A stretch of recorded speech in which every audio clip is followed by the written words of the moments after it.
365, no sleep. Wake up. 365, no sleep. Wake up. Welcome to another edition of Gain and Retain 365, where our goal is to educate and motivate aspiring entrepreneurs on how to get started. So the best way to do that is sit down with the entrepreneurs who are doing it and get their story. Today we have a very special guest. I will allow her to introduce herself. Hi, you guys. I'm Jamesia Givan, CEO of Classic Chic Couture, and I've been in the fashion game for about 4 years. Okay. How you doing today? I'm doing good. Good. We're glad to have you. I'm glad to be here. Yeah, such a rainy day. I had to get you out in this inclement weather. I know, but I'm so glad that I was invited, and I'm glad to be here. Hey, I appreciate it. So you've been at this for 4 years now? 4 years, yes. I launched the brand in 2018. Okay. Mm-hmm. And I did it just out of a need for wanting to start a brand that women could just embrace their own individuality and style through fashion. So having something that was affordable and building a community of women was like the reason that I started it. I like it. So have you always been into fashion ever since a little kid? I would say yes. I have always liked being, of course, a girly girl. So clothes, fashion, accessories, jewelry, things like that, that's always been my thing. So I would say that I've always been into fashion. Okay. When did you first start putting outfits together? Like when you had that first opportunity to dress yourself as a kid? Or? I would probably say my mom dressed me a lot, but as far as me just being able to come into my own sense of style, I would say anywhere from 6th to 7th grade where I got to just really start putting my own outfits together. And I think I wore heels a lot. So as a young child growing up, I always liked to be like fancy. So I would have heels on at school, and I did that really? for a long time. Yes. So thinking back, I'm like, oh my gosh, I was like wearing heels to school in the 7th grade. Really? Yes. Now that's not the ordinary. You've been ripping the runway for a while. Well, I guess so. Wow. So was it like your mother or aunt, or who was it that really inspired that you seen that they were always flawless and you're like, I want to look like that? Was it someone like that? I don't know if it was anybody just right in my like immediate circle or family, but I guess I just watched a lot of TV and movies and Clueless. I don't know, but I would just say maybe just the fashion industry. I think I aspired to be a model, and that's probably some of it. But in my mind, I was just like, I'm too short to be a model. But I think it was just me always looking at like models and fashion, which inspired me to just dress the way that I dressed and be into fashion. Okay. I like that. I like that. So the name, how did you get the name? Okay, so Classic Chic Couture, and I'll just give you like a small story behind the name. So it's C3 Babes, right? Classic Chic Couture. So when you think of classic, chic, and couture, I see those as different styles. So say, for example, if I gave one outfit to 5 different women, all 5 of those women would essentially style that outfit totally different.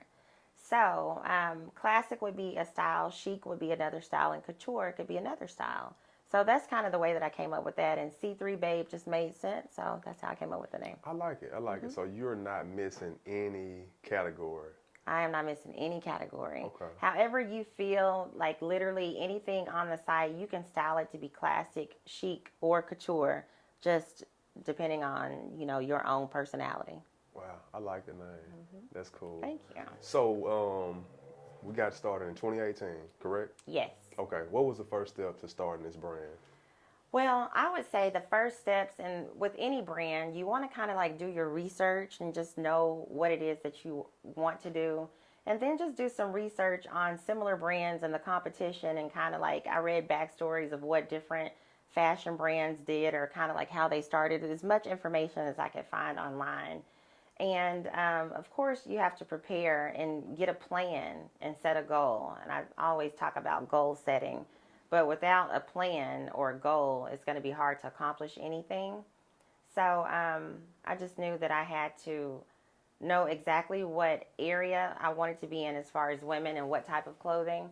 And finding vendors was a big part of it. And I just got insight on that by doing research. And I think that's it. And just having the money to kind of put up for inventory and knowing how you're going to market your brand was a lot of it too. So. Okay. So for anyone listening that may not have a clue what to do first, as far as A through Z, did you go LLC? Did you go S corp? Yeah, yes, I did. I did an LLC. And so I'm kind of like business savvy behind the scenes. So I did all of that myself, setting up the S corp and getting the business license and doing the articles of organization with the state and all of that. And just getting all that information put together. Business bank account, like I did all of that stuff, just doing the back office of getting my business together and setting up all my my store and doing all those things, the monthly subscriptions that you have to have when it comes to running an online store and doing all that stuff. Okay. So as far as your name, did you trademark the name? It's actually under trademarking right now, and that's like a lengthy process. So I've heard that it takes anywhere up to a year, but it is going through the trademark process right now. Okay, I understand. I'm going through the same thing. So once you have that solidified and it's taken care of, are you going to turn that into a brand that you would put on clothing, or is it just going to be the name of your store? I would say that I always want to put the brand on apparel. So when I get the opportunity and find a vendor that I feel comfortable doing that, I will eventually put more of the branding on clothing. Because I do want the brand to be represented and I want people to see the logo and see the name. Okay. So yes. I got you. So in the beginning, how hard was it for you to find vendors? Because I know that can be a task alone. Well, there were a couple of like major companies or online stores that have 2,500, 3,000 vendors. So I just looked at all of those and I had to get signed up. So I think you have to have like an LLC to actually get into these vendor sites. And so I took a look at all of them and then just picked the one. And actually, I wouldn't say that I just picked the one. I actually ordered something to get a sample and to see, which one, as far as turnaround time, shipping time, price-wise, which one I wanted to go with. Okay. Is a sales and tax permit required as well? I don't, for the state of Arkansas, yes, but not for going through the vendors. Okay. I was just curious. Yeah.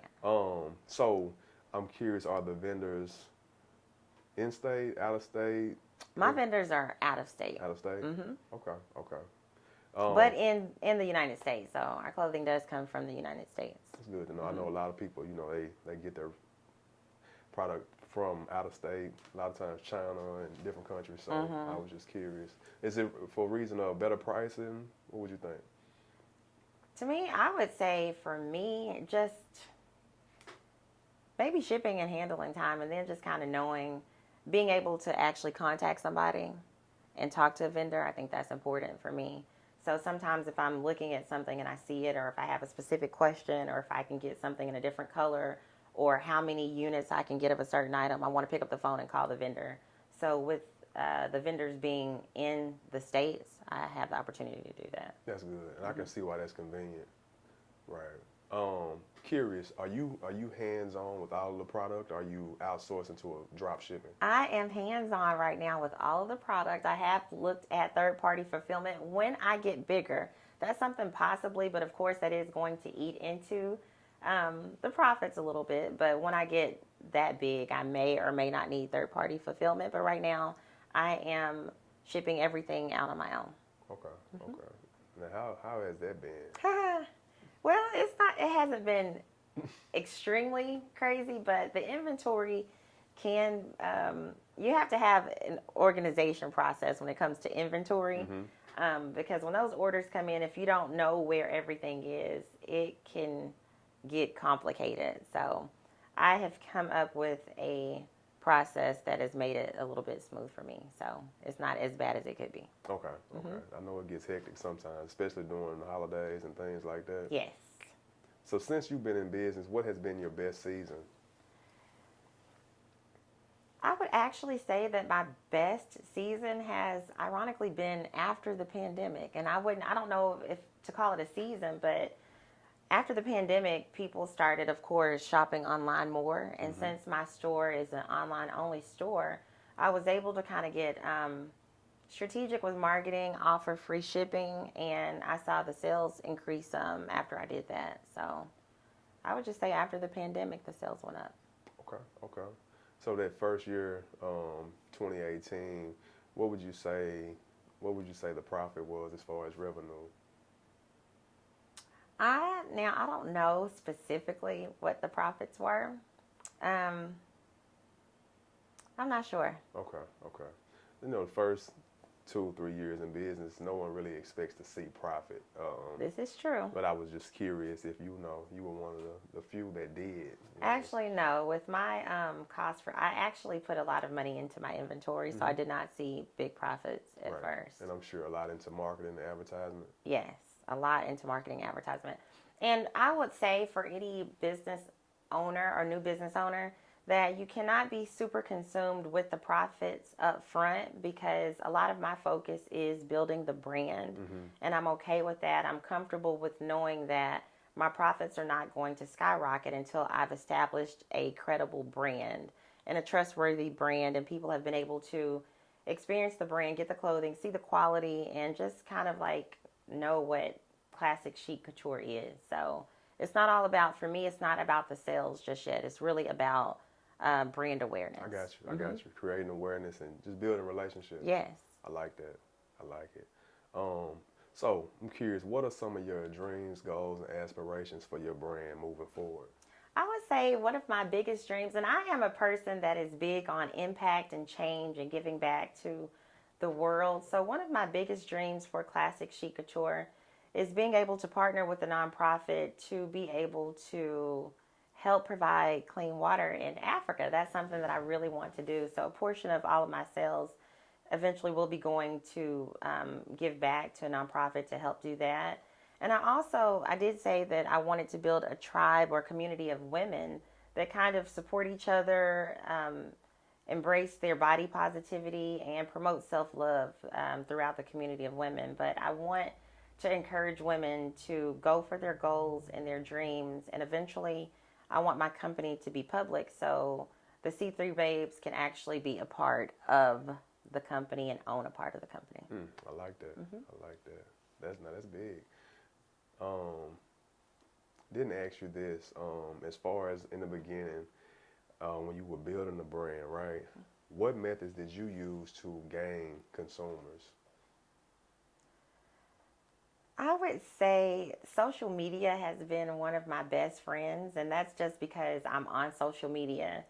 So setting up all of the social medias, I would recommend that for any new business. I think some people don't really think about having a specific platform for their businesses. Like a lot of people will put it under their personal page, which is okay, just depending on how you are marketing your business. But I set up Instagram, Facebook, Twitter, Pinterest, TikTok, all of the social media platforms, and Google. I think all of that is important because when you're building your digital footprint, the more social medias that you're attached to, or the more things that your website or your name is attached to, is going to grow your brand digitally. So just creating the digital footprint is important. I like that. I like that. And I like what you said about Google. A lot of people don't realize how vital Google is, but it's a free resource, you know. The only time the money gets involved when you want to run ads, but you can put your business on Google for free, and whenever you're looking for something you want to search and find, what do? You go to Google. We Google, Yeah. you know, so why not use that resource? Yeah, why not? Yeah. So what about the retention part of the business? Have you seen many returning consumers coming back to shop for more? I would actually say yes. I do get a lot of returning consumers. But then I would say through Pinterest, believe it or not, people will see pins and then they'll purchase just because they've seen something, like they've searched for something and it's come up and they've just linked it out to the website and just purchased it. So I get a lot of first-time customers also. Okay, I like that. And I'm not really, only time I use Pinterest is for like recipes and stuff like that. I didn't know that Pinterest was like a way that people go and they shop for things. It's huge. Really? It's huge, yes. I would say on Pinterest right now, I am getting 70,000 views a month on Really? Pinterest. Yes, Okay. Absolutely. Okay. So yeah. Yeah, I'm sleep on Pinterest. I better wake up. Wow, Yeah. 70K a month. Yeah. That's amazing. Okay. And you just post your merchandise on there? It's actually linked to the website, so it auto posts, and then I can do idea boards and different pins and different boards on my own. So Pinterest has been a great resource. The biggest month that I had with Pinterest, I would say it was 200,000 views. So yeah, Pinterest is cool. People are sleep on Pinterest, but that's definitely something to check out. And they have a team that'll kind of work with you on your ads if you want to do paid ads also. Okay. Okay. That's something to look into. I'm curious, who are some of the influencers that you look to for inspiration? One of my big influencers is Heather Johnson, and she's out of North Carolina. She is one of my influencers. She's a plus size influencer, and I just love her entire vibe. She promotes self-love. She is a plus size model, like I said, and she just embraces her body and her own individuality. And she's modeled the clothes, and she embodies everything that the C3 brand stands for, as far as just being comfortable in the skin that you're in. So have you thought about sending her some clothing? oh yeah, she's got stuff. She got stuff. I send her stuff all the time, and she wears it, and she's done some reels for me and videos, and she's got a team that works with her. So anytime I send her something, it's going up, and the pictures are flawless. I like that.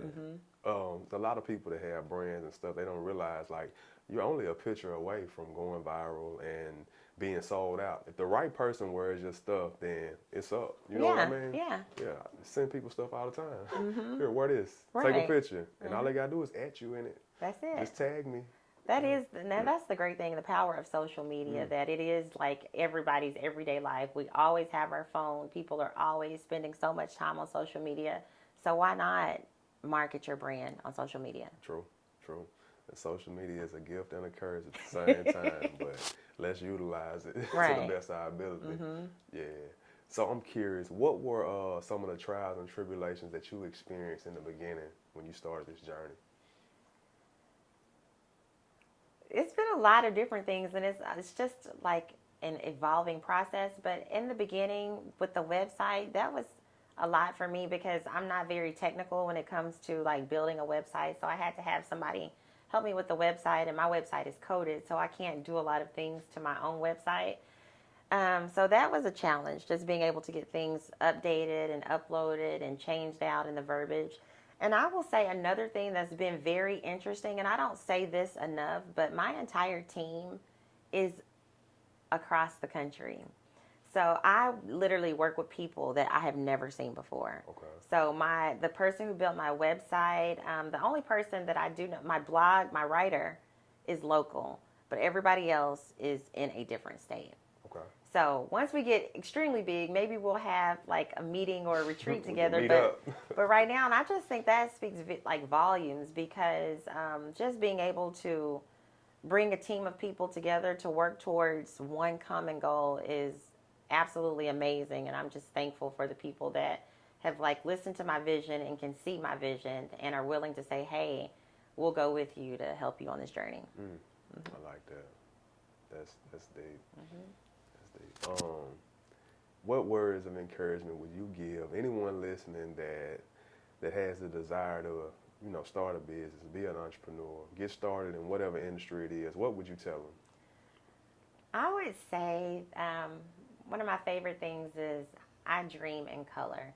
And it's not just dreaming, it's about having a vision, listening to what God is telling you to do, following in those footsteps, and then just executing. Like, you can't have a vision and not do the work. So it's super important to, number one, like, notice what your vision is. Kind of pray about your purpose, know what your purpose is, and then actually do the work. So you have to execute, and consistency is important, and it is key. So on the days that you feel like you don't want to do it, or you don't want to post, or you don't want to check on your business, you can't have days some days are like that, but you have to be consistent, and you have to be like for real about your business, because nobody is going to be more into your business than you are. True.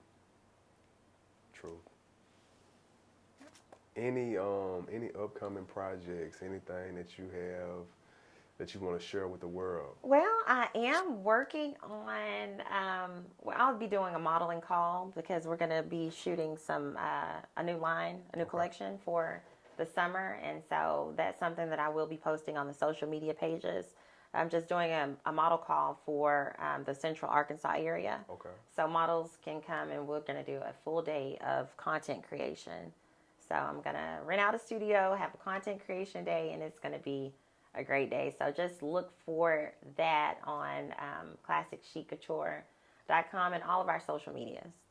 Okay. And what are they? All of the social media? On Instagram is Classic Chic Couture, Facebook Classic Chic Couture, Pinterest same thing, Classic Chic Couture, TikTok and Twitter it's Classic Chic Couture. So www.c3babe.com or www.classicchiccouture.com. You can find us there, or you can Google us and we'll come up. So I am easily found. That's what's up. And that's if you want to be classic, chic or couture. That's right. She gonna take care of you no matter what angle you coming from. She got you. Yeah. Hey, we appreciate you for coming. It was a pleasure.